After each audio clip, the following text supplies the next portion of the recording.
All right, so we're going to finish chapter 13. Last time we did just the first part of the brain, and now we're going to do the cranial nerves. In the wisdom of your book's authors, they crammed all that together. Even though, the cranial nerves are certainly part of the brain, and I don't know where else to stick it, but it does deserve its own kind of separate consideration. So the cranial nerves are a strange bunch of nerves that, instead of going through the spinal column like all the rest of your peripheral nerves do, come straight off the brain. That's what makes them cranial. All right, so they all have totally different functions. Sometimes they have weird mixed functions. They certainly have different kinds of outputs. Some are motor and some are sensory, and some are somatic and some are autonomic. Having said that, some are all mixed together, so we call those mixed. And as we talk about these, we're going to go through them. So here's a mnemonic at the bottom of your first slide on cranial nerves to help you remember this. Oh, once one takes the anatomy final, very good vacations are heavenly. That's almost a joke this year, but that is the mnemonic, and it's certainly better than the sexist one that I learned in med school that I'm not going to share with you. Okay, so we're going to start at cranial nerve 1 and work our way through cranial nerve 12. So cranial nerve 1 is the olfactory nerves. This is the nerve for smell, okay? You have these beautiful little neuron end plates in the mucus of your nose here, and that's why you can smell. And these are very sensitive. They can track out lots of different smells. When we get to the special sense of smell, week after next, we're going to get into more detail on that. So that's cranial nerve 1. Cranial nerve 2 is your optic nerve. Now this is the nerve that receives information from your retina about what you're seeing. So this nerve doesn't control the eye per se. It only receives sensory information. And as we mentioned last time, there's an optic chiasma where the nerves meet and some of them cross and some of them don't. The tracks stay on the outside. So your lateral visual fields stay on the same side, but your medial visual fields cross. It's a strange way that this is. And what that means is the left side of your brain sees your right visual field, the field itself, and the right side of your brain sees your left visual field. So if you lose this, you lose the whole visual field. Whereas if you lose this, you lose lateral and medial for that eye. But if you lose it here, it's just like losing this. You lose the whole thing.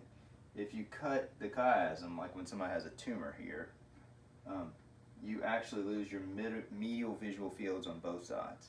So you can sort through, like when someone loses their vision, kind of guess where the lesion is based on what visual fields they lose. Okay, cranial nerve 3. This controls most of your eye movement and also the autonomic nerves that control your pupil size. Okay, this changes the lens shape as well. So your brain gets sensory information from cranial nerve 2 and it tells through cranial nerve 3 what size the lens should be so that you can see far or near. Now, that's beyond your control. Pupil size and lens shape are controlled by your autonomic nervous system. You have no direct control over that.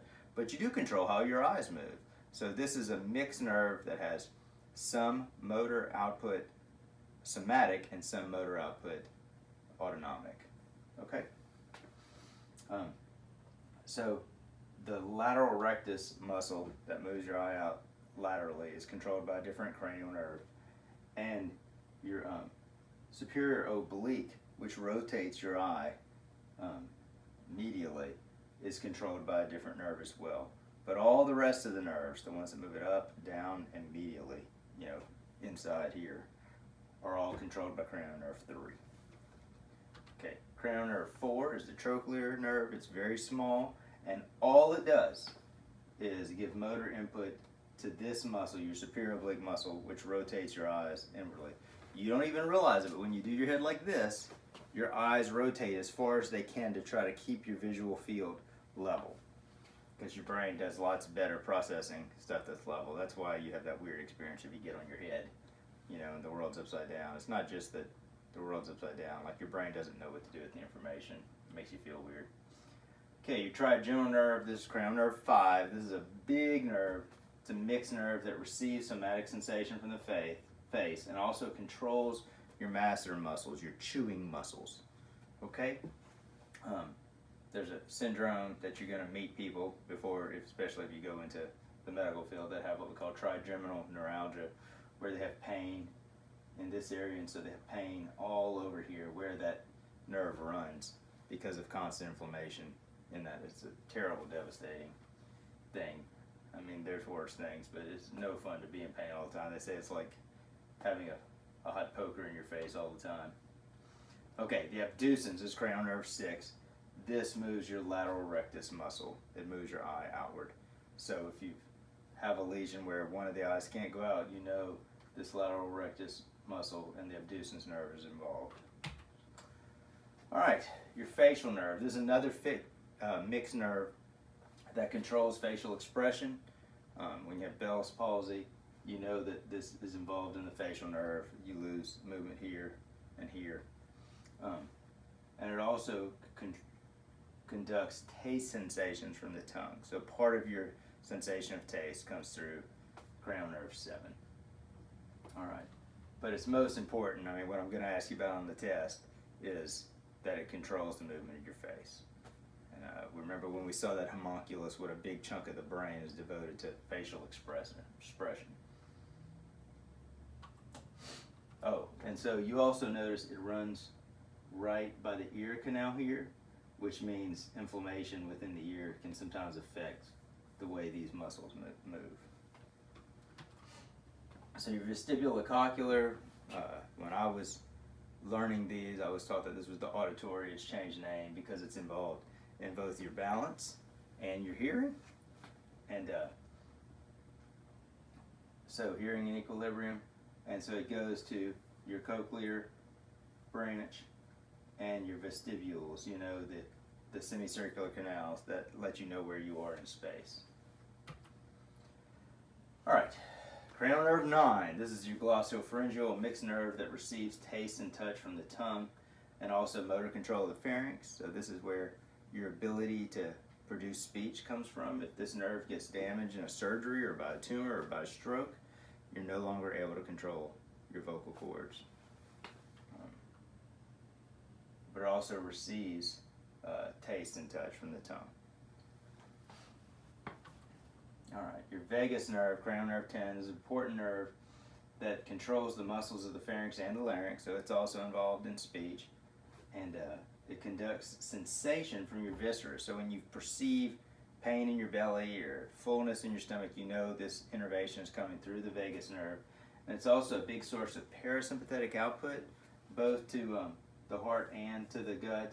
So when you're parasympathetic is rest and digest. When you're resting and just chilling and having your food, kind of the situation apparently half the country's in all the time. That hasn't been my experience of this shutdown, but you know, that's a very parasympathetic thing. It's been more sympathetic for me, where I'm fight or flight all the time.